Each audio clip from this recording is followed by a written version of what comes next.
안녕하세요. 저는 군대를 갓 제대하였고 남들과 마찬가지로 평범한 일반인 20대 후반의 남자입니다.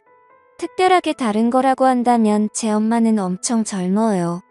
21살에 저를 낳았다고 들었습니다. 요즘은 평균 30대에 결혼한다고 치면 저는 정말 일찍 태어난 거였죠. 그리고 우리 아버지는 저와 제 엄마와 같이 살지 않았습니다. 그냥 결론부터 말씀을 드리자면 아버지에게는 부인이 셋이나 있으셨거든요. 저희 집안이 아들이 무척 귀한 집입니다. 아버지는 본처와 둘째 부인에게서 딸을 6이나 낳았고 나는 셋째 부인의 아들입니다. 아버지는 돈이 무척 많은 사람이고 부인들에게 집을 한 채씩 사주어 그 집에서 아버지의 자녀들이 살고 있습니다. 그것도 새 집이 나란히 있고 우리 엄마는 아버지의 부인들 중에서 제일 어리고 피부톤이 제일 하였습니다. 아버지는 일주일에 3번은 오셨습니다. 아버지는 키가 184cm입니다. 게다가 남성미도 넘치셨었죠. 엄마는 아버지의 방문을 준비하는 낙으로 살고 있는 듯 했어요. 아버지가 좋아하시는 음식, 아버지가 좋아하는 음악을 틀어놓고 아버지만 기다렸으니까요. 아버지는 유일한 아들인 나에게 교육비를 아끼지 않으셨고 나는 열심히 공부를 해서 엄마와 아버지에게 인정받는 낙으로 살았습니다. 사실 그것은 생존 본능이었어요. 6명의 누나들은 나를 시기했고 미워했습니다. 지나가기만 해도 노려봤어요. 특히 작은 엄마는 나를 안 보이는 곳에서 밀치기도 했습니다. 그런 일을 당했을 때 엄마에게 바로 말하지 않은 것은 아빠를 나눠 가진 큰엄마, 작은엄마의 스트레스를 나도 이해할 수 있었기 때문이었습니다. 할머니는 설에 나에게 가장 많은 세뱃돈을 주셨고 나에게 이 집안의 사업을 이어받을 유일한 장손이라며 계속 열심히 공부하면 많은 것을 물려줄 것이라고 호언장담하셨다. 그때 누나들의 표정을 잊을 수 없어요. 자기들이 물려받을 재산을 저 어린 놈에게 준다고 하며 도끼에 찬 그 눈빛을 말입니다. 그 당시 유일하게 웃고 있었던 사람은 아버지와 젊고 예쁜 내 엄마뿐이었어요. 아버지는 월수 금요일에 우리 집에 오셨고 기분 좋게 저녁 식사를 한 후 나에게 일찍 자라고 했습니다. 나는 두 분이 뭘 하려고 하는지 다 알고 있음에도 불구하고 아버지의 말을 들어줄 수밖에 없었어요. 아버지는 엄마에게 젊은 부인과 일을 치르니 젊어져서 좋다며 매일 와서 같이 살고 싶은데 조강 지쳐버리면 벌 받는다고 미안하다며 엄마의 머리를 쓰다듬고 가셨습니다. 나는 엄마 옆에서 곤히 잠든 척했고 아버지는 매번 내가 잘 자는지 확인했습니다.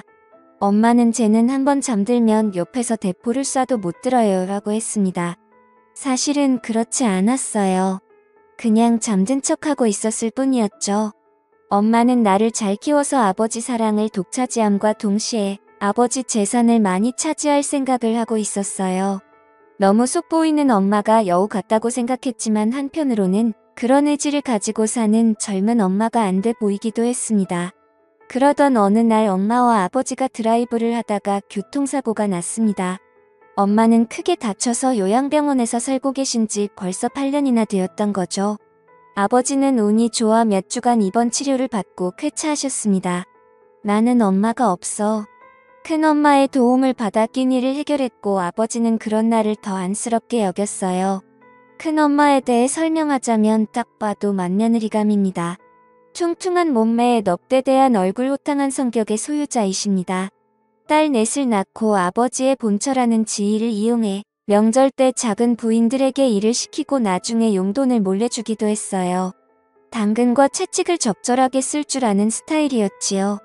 게다가 내가 미울 텐데 나에게 늘 친절했습니다.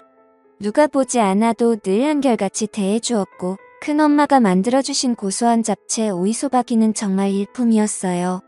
내 존재가 무척 신경 쓰일 텐데 나에게 잘해주시는 큰엄마를 의지하게 되었습니다. 어느 날 엄마에게 면회를 갔다 온 후 차도가 없는 엄마를 생각하며 시무룩한 표정으로 집에 앉아있는데 큰엄마가 술에 취해 반찬을 들고 오셔. 정씨가 힘내. 내 엄마는 반드시 회복할 거야. 희망을 잃지 마 하면서 내 등을 두드려 주었어요. 그런 큰엄마의 따뜻한 마음이 느껴져 큰엄마를 부둥켜 안고 울었습니다. 큰엄마는 나를 안아주고 마음껏 울라고 하셨습니다. 나는 그때 대학생이었고 2달 뒤에 군입대를 앞두고 있던 때였습니다. 큰엄마는 그러지 말고 우리 술 마시자고 했고 나는 냉장고에서 막걸리와 안주를 챙겨 나와 식탁에 마주 앉았습니다. 큰엄마를 다시 보니 은근 남자의 마음을 이해해주는 포근한 성격이었어요. 나는 용기를 내서 말했습니다. 큰엄마, 오늘 큰엄마를 꼭 껴안고 자고 싶어요. 라고 말입니다. 큰엄마는 엄마 품이 그리운데 엄마는 병원에 누워서 아들도 못 알아보고 있으니 얼마나 속상하니 큰엄마가 안아줄게, 같이 자자고 했습니다. 나는 큰엄마의 따뜻한 마음씨에 감동했고 큰엄마 손을 잡고 내 방으로 들어갔어요. 큰엄마는 나를 안아주었고 나는 큰엄마의 가슴에 얼굴을 파묻고 눈을 감았어요. 그런데 큰엄마가 조용히 말을 시작했습니다. 내 아버지는 내가 태어난 이후에 나를 한 번도 안아주지 않았어. 나는 매일 아버지를 기다리는데 내 아버지는 일주일에 3번은 너희 엄마한테 갔고 나머지 3일은 작은 엄마한테 갔지.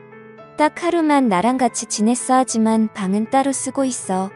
남들은 내가 안방마님이고 너희 아버지가 죽으면 그 재산이 거의 다 내 것이 될 거라고 하는데 나는 그 말을 믿지 않아. 아버지는 너에게 재산을 몰아줄 거라고 하더라도 그 말이 너무 서운해서 미칠 것 같아. 나를 여자로 바라봐 주지도 않고 재산을 미리 챙겨주지도 않는데 나는 껍데기랑 살고 있는 것 같아. 그렇다고 이 나이에 다른 남자를 찾을 수도 없고 말이야. 나라는 사람 하나를 놓고 봐도 참 안타까운 태생이지만 둘째 부인, 셋째 부인을 들여 자식 셋을 더 낳은 꼴을 보고 사는 큰엄마도 참 딱해 보였습니다. 더군다나 남편에게 여자로서 존중받지 못하는 것을 보니 큰엄마가 많이 외로웠을 거라는 생각이 들었어요. 큰엄마는 나를 꽉 안아주면서 한 번만 자기를 도와달라고 말했습니다. 오죽하면 나에게 그런 말을 하겠는가. 나는 30살이나 차이가 나는 큰엄마를 위로해주고 싶었습니다. 결국 저는 큰엄마의 부탁을 들어주게 되었죠.